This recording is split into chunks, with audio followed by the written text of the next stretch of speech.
สุดท้ายที่เฮาได้เฮียนด้วยกันปีสุดท้ายที่เฮาจะต้องจากกันผ่านการเฮียนผ่านวันเวลาจนทำให้เฮาได้รู้จักกันได้เป็นเพื่อนกันจนวันนี้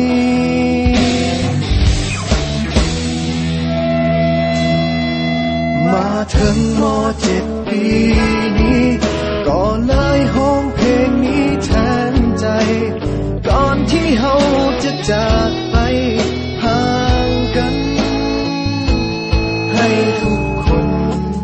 จดจำในใจฝากเพลงนี้ไว้ให้คิดถึงกัน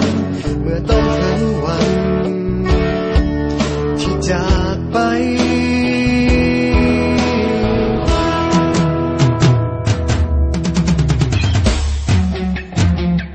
ก็เลยเขียนเพลงนี้ขึ้นมาให้ทุกคนรู้ไว้ออกมาจากหัวใจของเพื่อนคนนี้ถึงจะอยู่แห่งหนใดยังคิดถึงกันทุกวินาทีจึงขอมอบเพลงนี้แด่เพื่อนทุกคน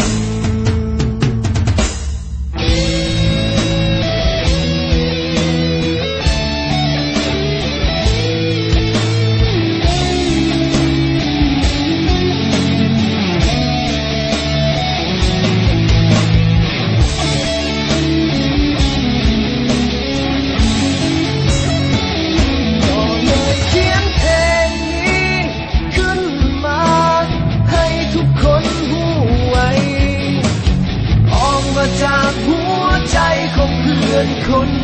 นี้ถึงจะอยู่แห่งหนใดยังคิดถึงกันทุกวินาทีจึงขอมอบเพลงนี้แด่เพื่อนทุกคนสุดท้ายนี้ที่บอกเอาไว้ถึงจะอย่างใดก็ยังมีคำว่าเฮาคำว่าเพื่อนในวันนี้จะบ่มีวันเก่าพวกเฮาม.7 ปีสุดท้ายคำว่าเพื่อนในวันนี้จะบ่มีวันเก่าพวกเฮาม.7 ปีสุดท้ายพวกเขาม.7 ปีสุดท้าย